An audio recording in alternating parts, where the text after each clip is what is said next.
আর আমাকে এইসব আল্লামা শায়েখ এইসব বলার দরকার নাই।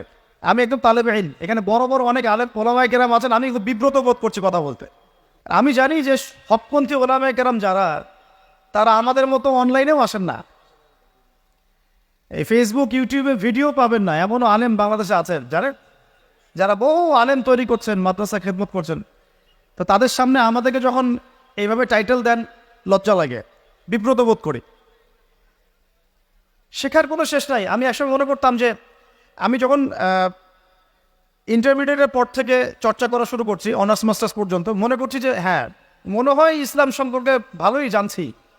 তারপর যখন কওমি আলেমদের কাছে পড়তে শুরু করলাম, বলি এগুলো ভিতরের কথা, খোলামেলা বলি, গল্প করছি আপনাদের সাথে, রাগ করছেন নাকি? তখন বুঝলাম যে বিগত 5-7 বছর তো আমি কিছু পড়াশোনা করছি বলে মনে হচ্ছে না। যেমন একটা হাদিস শো করে বললাম যে ওস্তাদ, এই যে আল্লাহ রাসূল সাল্লাল্লাহু আলাইহি ওয়াসাল্লাম বলেছেন যে একজন মুমিন ব্যক্তি আর একজন মুমিন ব্যক্তির আয়না স্বরূপ। কি স্বরূপ? আয়না স্বরূপ। তো আমি যদি অনলাইনে কোনো ভাইয়ের ভুল ধরিয়ে দেই সমালোচনার মাধ্যমে, তাহলে কি আমি হাদিসের উপর আমল করলাম না?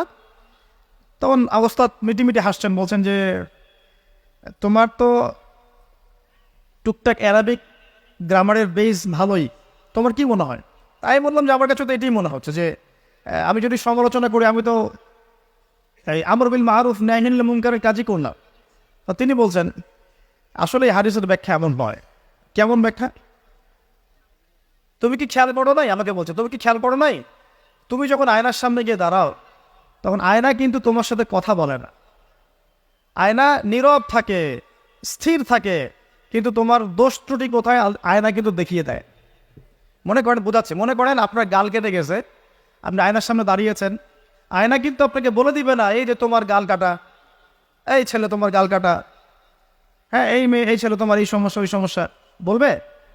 চুপচাপ থাকবে, আয়না দেখিয়ে দিবে আপনার ভুলটা কোথায়। তো তিনি আমাকে হাদিসের ব্যাখ্যা শেখাচ্ছেন, বলছেন যে একজন মুমিন ভাই যদি কোনো ভুলের উপর থাকে, তুমি সঠিকটা আমল করে ওর সামনে দাঁড়িয়ে দেখিয়ে দিবে যেটা সঠিক।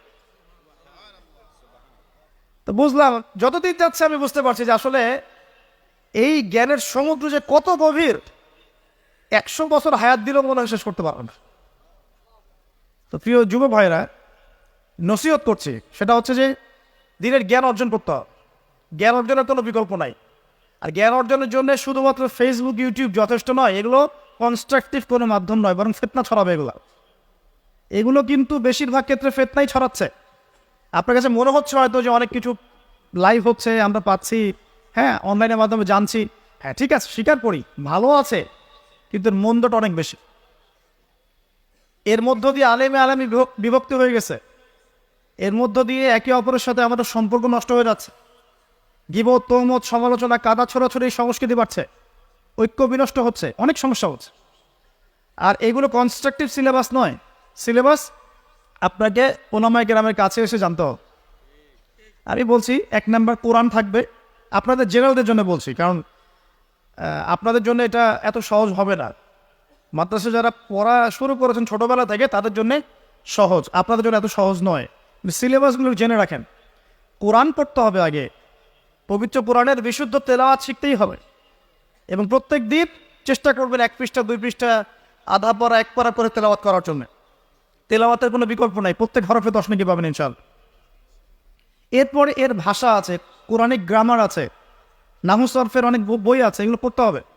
আর এই বইগুলো আপনি একা পড়তে পারবেন না, এই বইগুলো পড়তে হলে ওস্তাদ লাগবেই লাগবেই। এক একটা বই 2 বছর করে পড়তে হইতে পারে, পড়তে হবে। যদি আপনি কোরআন জানতে চান, বুঝতে চান, পড়তে হবেই। আর যদি মনে করেন না আমার এত জানা বোঝার দরকার নাই, সেটা আলাদা বিষয়, তখন আপনি ওলামায়ে কেরামের কাছে গিয়ে জিজ্ঞাসা করে মাসালা নিয়ে নেবেন।